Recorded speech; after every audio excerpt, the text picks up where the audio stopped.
I have the most enormous book haul to share with you today, so I hope you're excited and I hope you have a cup of tea ready because we're going to take a little while to just plow through all of these recent purchases that I got in October. Hi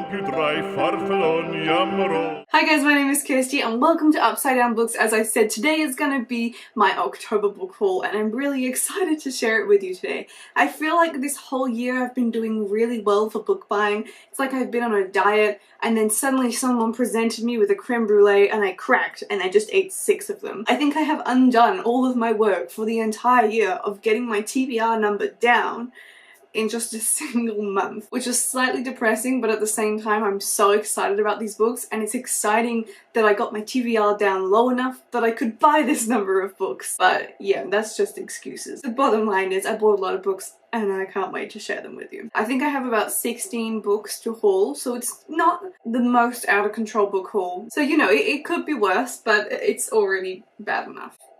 Some of these books I bought first-hand from bookstores, some of them were pre-orders, some of them were second-hand from second-hand book sales, and some of them I received from publishers for review. I'm going to do this in no particular order today and we're just going to fire through and have a look what I got. The first book I'm going to talk about is Captive by Amy Carter. Now this is the sequel to Pawn, P-A-W-N, and it is a YA dystopian book and I absolutely enjoyed, loved the first book in this series. This is a lot thinner and a lot shorter looking than the first one, but I'm so excited to read it. The series is called The Black Coat Rebellion and it all takes place in a world where everybody has a tattoo on the back of their neck that is inscribed with the class number that they are. So I think it goes from 1 to 7 sort of thing, and 1 is very, very low and our main character is a 3. A very interesting plot happens that results in her ending up with the 7 class, which is basically the royals of the ruling class, as like an infiltrator. But I'm not going to give you much more than that because it's worth having read the first book's blurb to check it out. I've been waiting to buy this for years because I've been waiting for this particular edition to come out with this cover and at a good price on the Book Depository, and it finally dropped in price, so I'm absolutely stoked to have this book. The next book is What If It's Us by Becky Albertalli and Adam Silvera,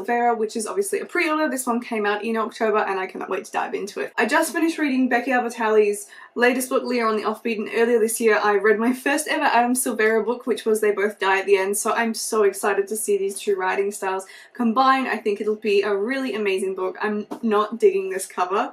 I do like the yellow spine, but I wish I had I think this is the UK edition, and I wish I had the American one, which looks a lot nicer, but I can't wait to dive into this one. The next book I'm going to talk about is a very random purchase, and that one is Old Man's War by John Scalzi. Now, this one is a recommendation from my boyfriend who gave me a very long list of sci-fi books that I should check out because I do not read enough sci-fi considering how much I like it, because I feel like sci-fi is actually not a very big genre on BookTube at the moment, so I never hear recommendations. And he wasn't too pleased when I picked this one because apparently this is the least exciting on that list, but nonetheless I am pretty excited to dive into this one. In this one, elderly people can join the army to have their youth restored by these special machines. As a payment for doing so, they then have to spend 2 years fighting in the army, and that service has to be done in space. So they basically get a genetically enhanced DNA redo, and it just sounds really exciting if you ask me. And they're going to be fighting off a whole bunch of aliens to try and save Earth.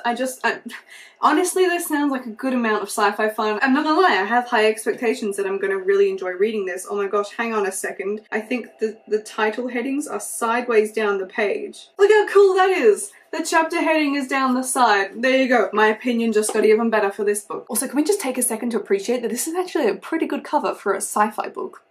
The next book I'm going to talk about is Sabriel by Garth Nix. Now this is a book I've been meaning to buy for 100 million years. I found this one at a secondhand book sale, hence the trade paperback size and slightly battered appearance. And I have the first book in the novella series, which is called Clariel, and I've been meaning to pick it up because I've been told that I can read the prequel series before the main series, but I guess in my heart of hearts I just haven't wanted to do that. And I have been on the hunt to find this particular book in the big format size to match my version of Clariel, and I can't find it because it's such an old book now. So I decided to bite the bullet, and for $1 or $2 at the secondhand sale I picked this one up. So now I can start this series, which is very exciting. The next book I picked up was a little bit of a collector's piece, and that was one of Agatha Christie's books, The Moving Finger. Now this one is in the edition that I like. I have been trying to, well, very slowly over the years, collecting this edition where it's like her signature as her name on the top and then they're all trade paperback size, and I saw one at that secondhand fair, so of course I was gonna pick it up. I'm just sad that there weren't more. The next book that I found, which was also at the secondhand fair, I got very excited about, and that is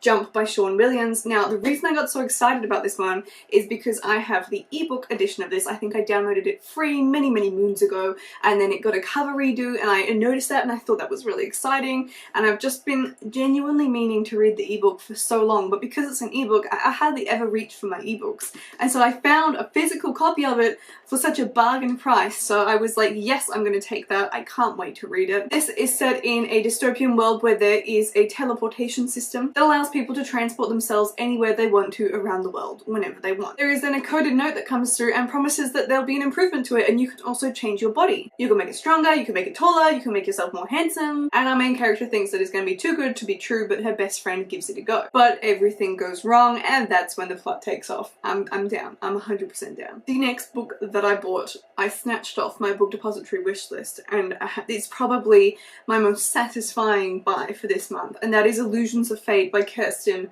White. I can never say her first name right. This book, backstory, has been on my book depository wish list because of its colour and the description for over 5 years. I'm gonna happily say over 5 years, and I've never bought it because for whatever reason it's always just been really expensive to buy in Australia. It's not like unfathomably so, but I didn't really want to pay more than $20 for the book considering how small it is. And it had a price drop for the first time that I've noticed in a really long infinity of time, and so I bought it, and I'm so excited because this is actually probably, let's try and get it without the shine, my favourite cover ever, and I am absolutely in love with the cover with the birds coming off the teacup.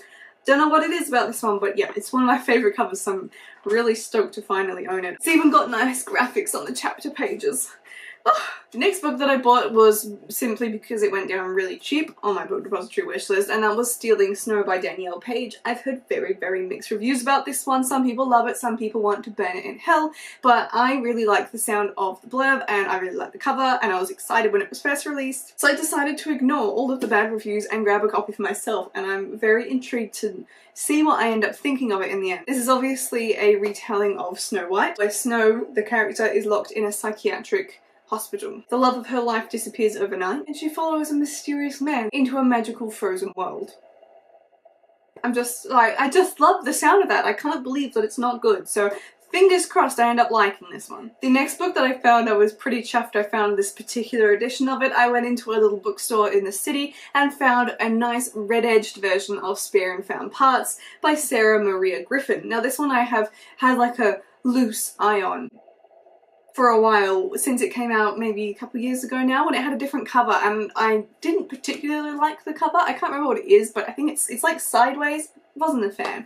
But they've come out with this one, which is some beautiful like gold foily sort of embossment on the cover, and obviously the red edging is everything that I could ever ask for. Whenever I find books that have coloured edging, I always buy them because it's just very exciting. This is about a world where all the survivors of an epidemic have missing limbs and all sorts of things, and the main character's father is the inventor that made all of the different bionic parts that people can be attached to, that people can have, and the main character herself is the only person with this on the inside. She has like a bionic heart. The main character has a lot of pressure to live up to her father's image because he's so revered, and she doesn't really have any original ideas of her own, but I believe the plot sort of takes off when she discovers a mannequin's hand in, I don't know, in a dump or something, and wonders whether she would be able to wholly recreate a mechanical companion for herself. So I just think this is going to be fun, a little bit different. It's got really big font, so I think it'll be a really quick read, and yeah, I mean, you know, red edging, that's exciting. The next book that I got I received from publishers, and that was Shadow of the Fox by Julie Kagawa. I was really excited to get this, and I have already read it. This is a Japanese mythology inspired story by an incredibly popular author we love. I've done a full video review of this one, so you can click the card up above and have a listen and a watch to that. This is a beautiful story about a dragon that will rise every 1,000 years, and different monasteries, like where our main character lives and has grown up, protect different parts of the scroll that's needed to resurrect this dragon and to use its powers, because whoever calls on the dragon gets a wish, and people use it for good and bad. So it's this big story and big adventure as people try to travel around the kingdom, find these parts of the scrolls to ensure that the good people keep it hidden and bad people don't find it. And there are demons and monsters and ghouls and all sorts of creepy glorious stuff. I highly recommend this book. The next book that I got was also a pre-order, and that is Kingdom of Ash by Sarah J Maas in the abominable yellow edition that it is. I'm just really upset that they released it in yellow when it doesn't match the rest of the series at all, but that's fine. We're just going to move on from that. I am planning to do a full reread of this series before I read this one because I don't remember anything and I'm not excited about this series.